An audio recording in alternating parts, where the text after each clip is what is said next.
Hi guys, today we're going to talk about color grading.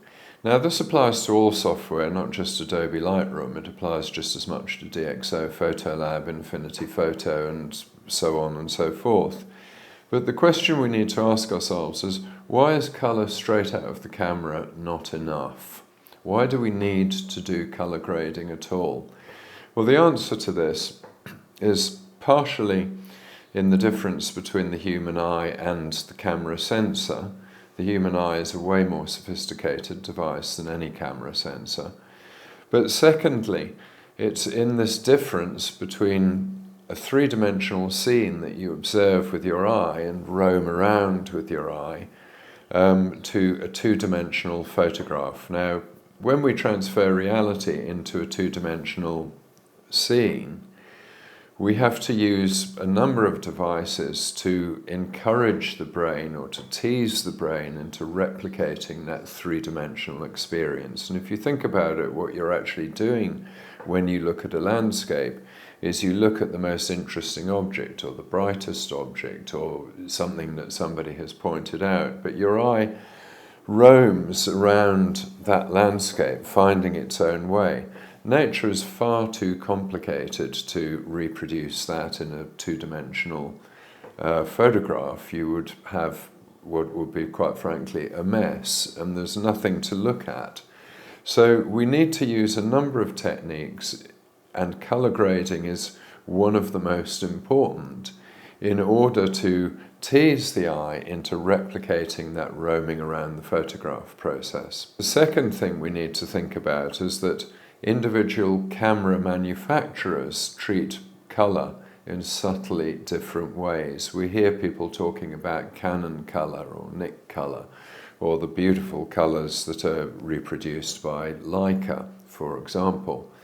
Now, these colors are slightly different. There's no getting around this. And if you want to have a consistent look and feel to your photographs, you're going to have to get involved in color processing. You're going to want your own recognizable style in the colors in your photographs.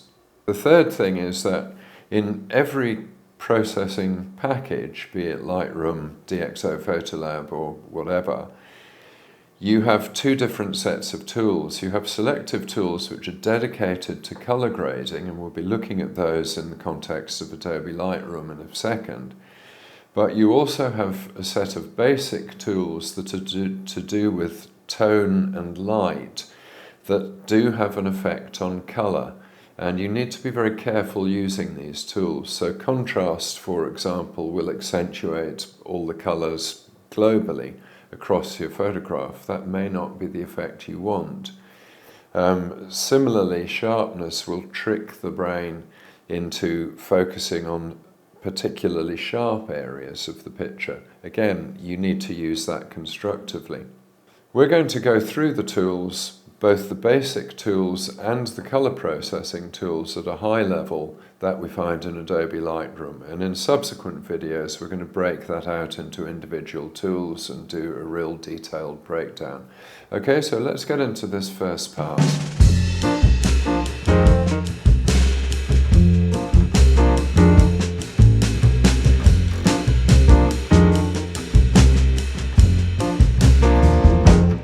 Okay, here we are in Lightroom Classic, and we've got a raw file, or rather a converted raw file, and as you can see, it's taken in sort of middle of the day, very flat. There's no real life in this photograph at all. So what we're going to do is to go through the controls top to bottom, and part of effective color processing requires understanding the effect of the basic light, basic editing tools. So we're going to have a look at that, because some of those also impact color, and sometimes not in ways which are entirely predictable. So we're going to have so the lesson here is, whatever you're doing with color, you need to step outside of it, look at the bigger picture, make sure you're not inadvertently altering other areas of the picture. Okay, so looking at this picture, yes, it's dull. The predominant colors are shades of green. We've got some water here, a pool of water, which is blue. We've lost quite a lot of detail in these shadows here. They're not blocked out, but we can raise that a little to get a better balance in the picture. Okay, so probably the first thing I would normally do is to set lens corrections, and over here I'm in solo mode. And to get solo mode, what you do is right click or two finger click in the panels and select solo mode from here. You can also choose the customize develop panel, and what I always do is move my lens corrections to the top, because ideally that would be the first thing that you would do. Okay, so I have mine arranged in such a way that I can move from top to bottom of the panels. So let's close this down. So we start off with lens corrections, and we'll remove chromatic aberration, and we'll do enable profile corrections. So if you look at that, you'll see immediately that there's a difference, and this has corrected some qualities of the lens, which was the Canon 70-200 f4. Okay, now moving into the basic panel, we need to understand the controls that directly affect colour, and we need to understand which of the controls can inadvertently affect colour. So looking at these, the first thing that I would generally do actually is have a look at the Adobe landscape profile here, just to see what's possible. And what you can see is that if we turn that off and on, it's made a very, very slight difference to it. It's made the oranges a little bit more predominant. Now, white balance is the principal way that you can have a dramatic effect on colour. I always leave my sensor to work out what it wants the white balance to be when I'm doing landscape photography, because I don't need to compensate, if you like, for sodium lighting or whatever. I just want to see it as naturally as the sun shines. But if we want this to appear warmer globally, we can warm it up from here. Doing this to give you an idea, that makes it colder. This makes it warmer. And I would take it to round about there, about 5,000. Now, looking at the histogram, we're well within the bounds of the histogram, but we don't have a whole lot of colour information. We've got some blue, some greens. Right, we don't really want to tint this. We've got a lot of green, so the last thing we would want to do is that, which would make it appear sort of rather more tropical, or that, which is going to sort of make it appear as if all the trees are dying. So I'd put that back to where it was in the middle. Quick tip here, if you double click any of these sliders, they'll return to the original setting or the last setting that you had them on. Okay, exposure and all of these controls here will apply the effect to every pixel in the image. So if we increase exposure, look at the histogram and check the picture. When we go to the right, you see the entire picture getting brighter and the histogram marching over to the right hand side. And it comes a point where it starts to peak, and that's where you're losing information in the brightest whites. So if we turn that warning on, you can see it's round about here that you're beginning to lose information. So I'd take that back and I'd leave that for the moment for somewhere in the middle to give us a bit of latitude. Contrast. Okay, now you can see immediately with contrast, this is global again. So every pixel is being affected. So take the contrast out, the whole picture goes flat. Take it up to the highest setting, the whole picture is very vibrant, and you've got your peaks appearing again in the water down here. So I have a trick up my sleeve about contrast. So what I do is I tweak the contrast to sort of get us into the ballpark of where I want to be. Now my highlights I'm going to bring down a little. Okay, and you're beginning to see now the picture is beginning to look a little bit richer. And what I'm watching out for is I'm trying to be careful that we don't mess up this lovely colour in the water here. Because I'm going to want to make more of that in the finished photograph. So I've brought down my highlights. I don't want to bring my shadows down anymore because we've already got pronounced shadows, and here we've actually got blacks that are fairly crushed. So the first thing I'll do here is lift my blacks a little, and it's making its presence felt in this area but not so much here, and we might need a mask to do that. And I'm going to lift the shadows universally a little bit so they're not quite as harsh.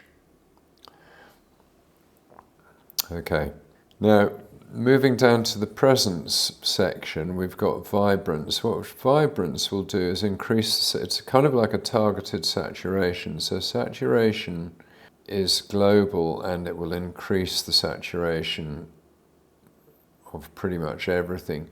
Vibrance will increase the saturation of colours that are not already saturated. So you can see it's picking up the browns in the picture here.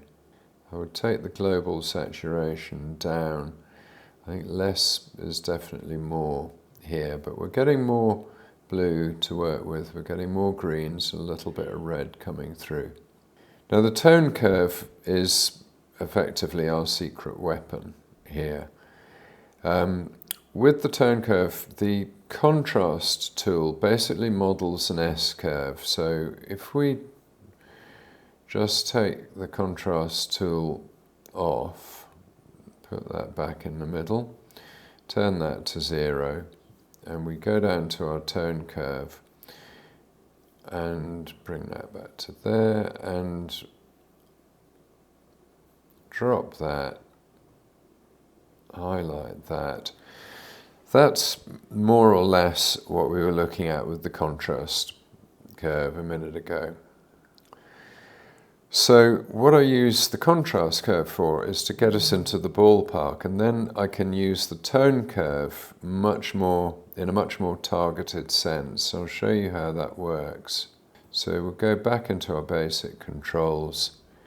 We'll bring the contrast up,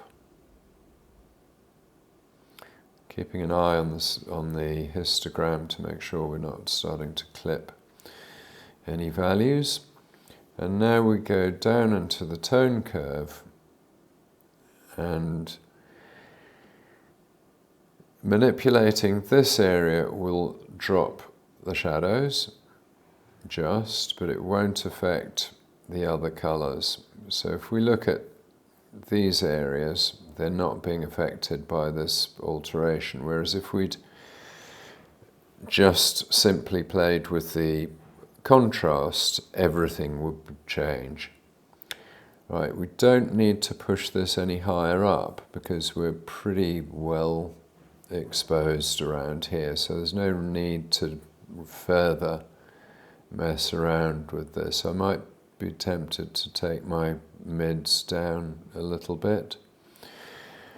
Okay, and suddenly this picture is looking quite a lot richer than it did, and that's good. However, what we have done is introduced rather too much blue in this area, and so I take that back up a little, not too much. We need to keep the balance, but I can correct for that in the color mixer.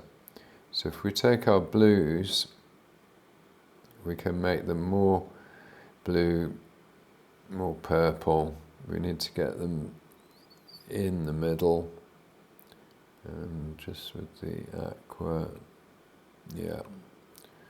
And saturation, we don't want to saturate those blues. We do want them to exist. Okay, now I mentioned this pool here. Now I'd quite like to have a closer look at that. So we blow it up, we're getting very green there. So with my hues, I can use this tool to target this colour. Okay, now that makes it more clear, and that makes it more green. And it's not really being affected by any other of the sliders, which is not really what we wanted. A little bit in the aqua. What we want to do here is to just drop down to the calibration, the green primary, and we make that a little bit less green. Now these work in rather strange ways, because what you're doing is you're altering the makeup of every pixel in the image, so you do need to look quite carefully at this. That's more like it, but let's have a look at this in the bigger picture. That's okay, not so bad at all. Okay, so coming back up to the colour mixer, we've made very, very slight alterations here. I might want to take my green up a little bit and my aqua up a little bit.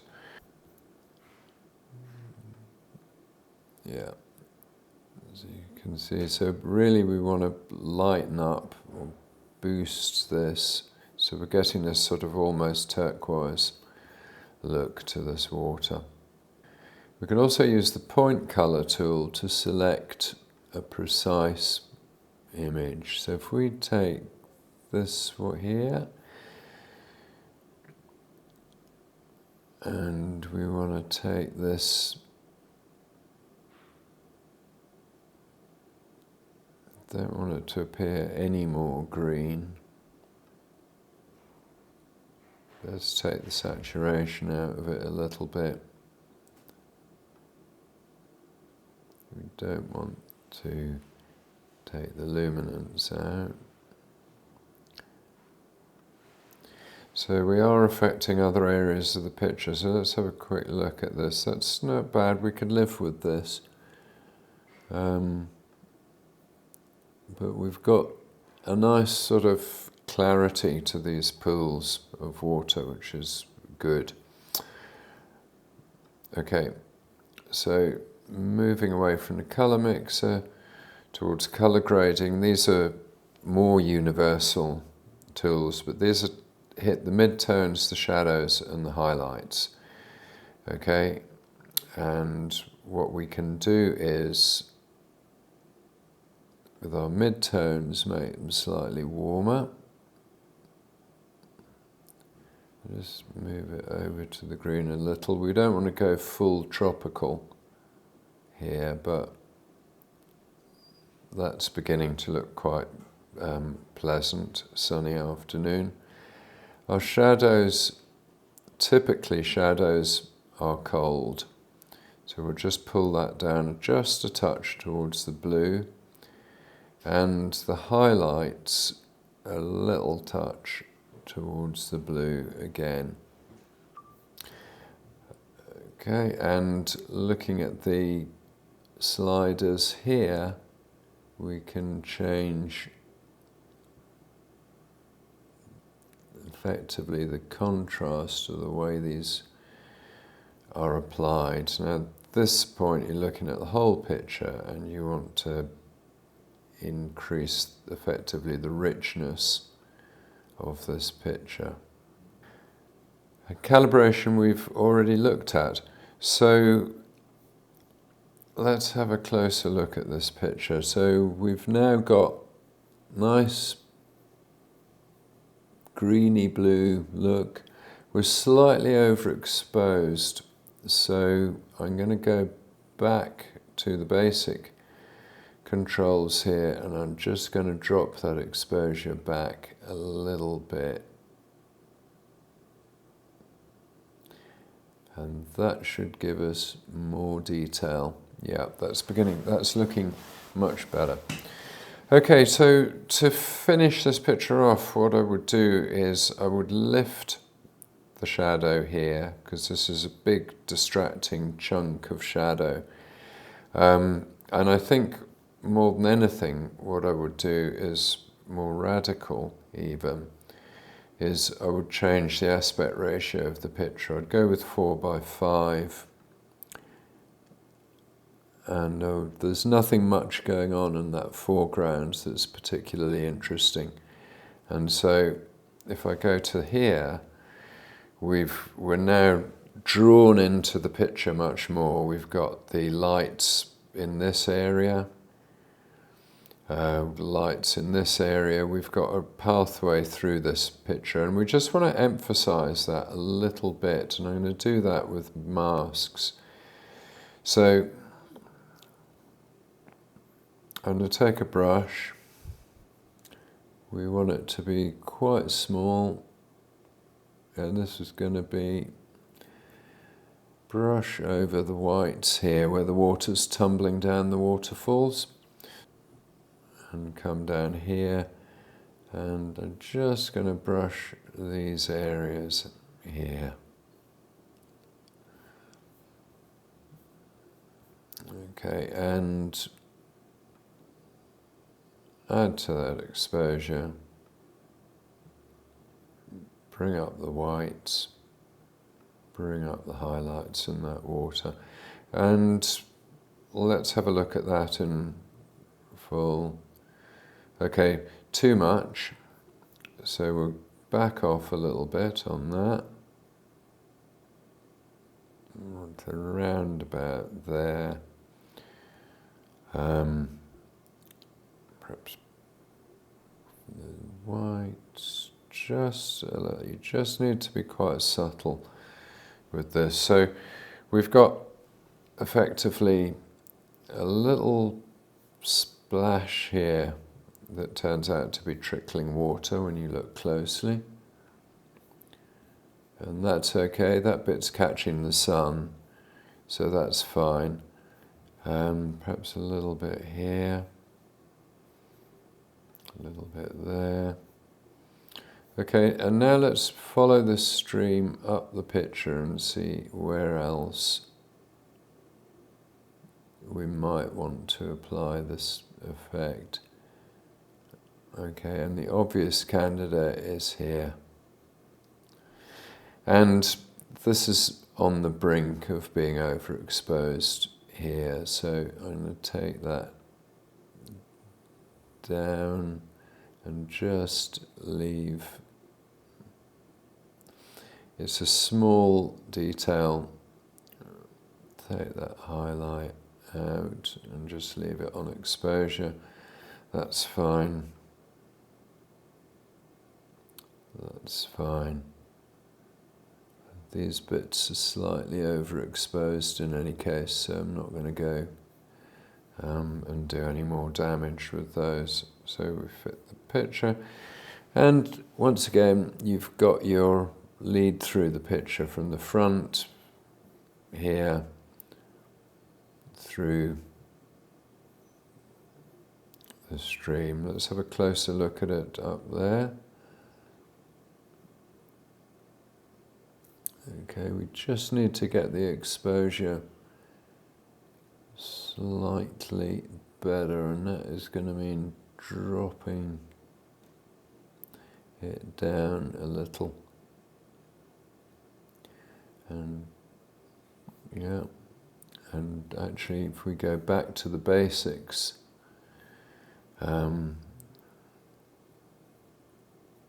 panel, we can drop that exposure a little there and bring those highlights down a little more.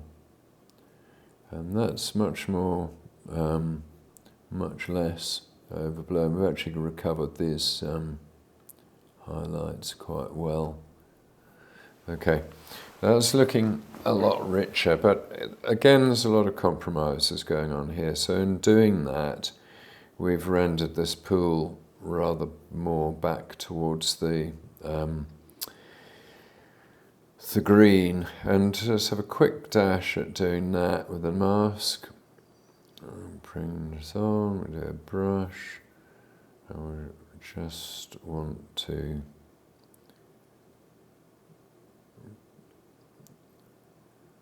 probably increase that. So let's have a look and see.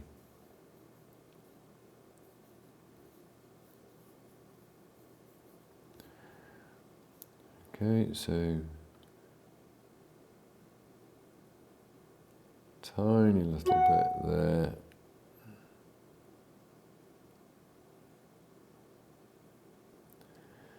A little bit there, our hue.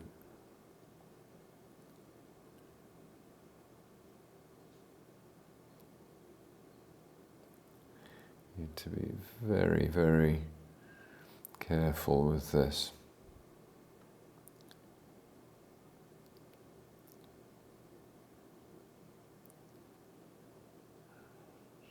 Taking that, making that look a little bit more transparent. Go back to there. And I think as a final touch, what I would do is I'd take a brush here, increase this, to have another brush, because now the scene has become quite dark. And we need to just simply brush through that area to increase this light. So increase there. Go with the brush and basically coming down here. This is the beams of light that we want to accentuate. So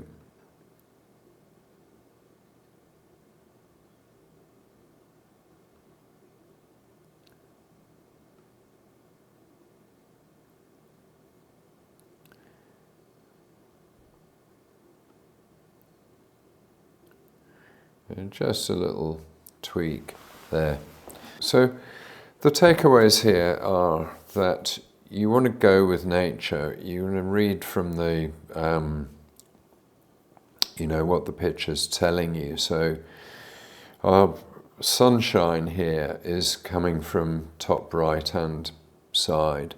So your shadows along here are being cast from here. Now, if it was coming from the left, you would see this stretch being shadowed here, but over here you've got shadows which are being cast from objects which are here.